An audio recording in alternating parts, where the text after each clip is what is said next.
Thank you for taking the time out to watch my video. Please help me by subscribing to my channel.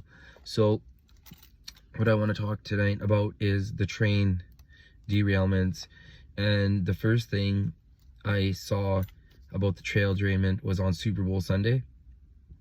I saw it on Twitter, and then I looked around and I saw like, okay, other people are talking about it. So then I posted a picture of it.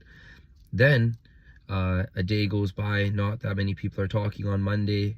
And then Tuesday, people are talking about it more and more and discussing how the mainstream media is covering it up.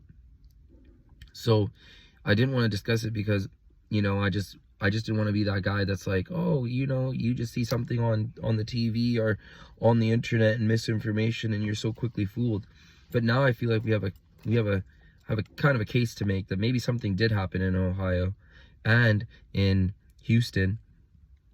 But the thing is that, like, you know, we really have to think critically. In the span of 1 week, in the last 7 days, in the last 2 weeks even, we found out that the pipeline in certain parts of Europe, they were broken down, and people are pointing the blame to certain players and certain groups and countries. And then you have the internet mysteriously go down, and McDonald's app, Facebook, Google, YouTube, everything was down the next day. Then you have all this talk about weather balloons in 7 days, within 14 days.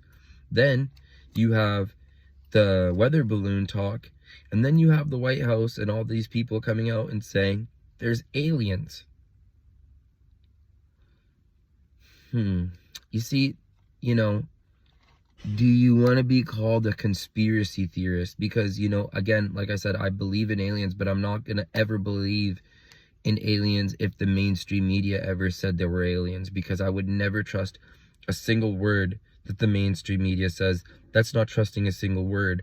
But in actuality, what I won't tell you is anything that the mass media says, I just typically just take the opposite and I call that the truth, because these people are the biggest liars on the planet.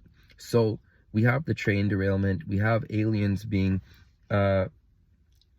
pushed onto us into the, I don't know, is it like the nomenclature, or it's not the vernacular, but there's something that this is being injected into the consciousness.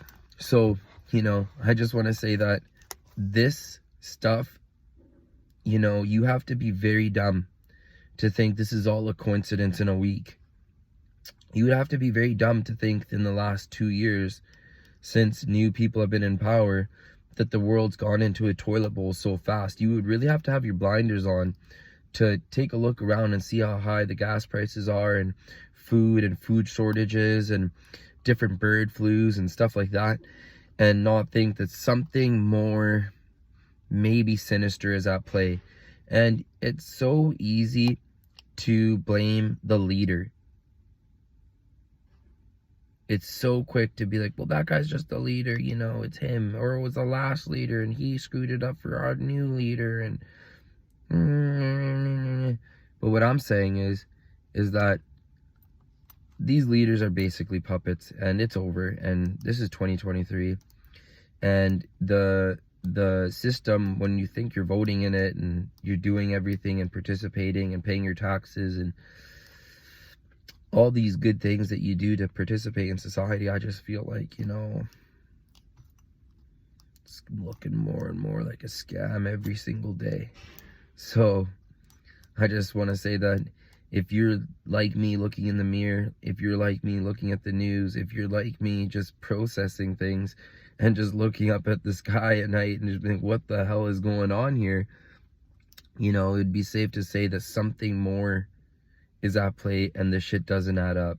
So please subscribe to my channel and talk to you soon. Thank you.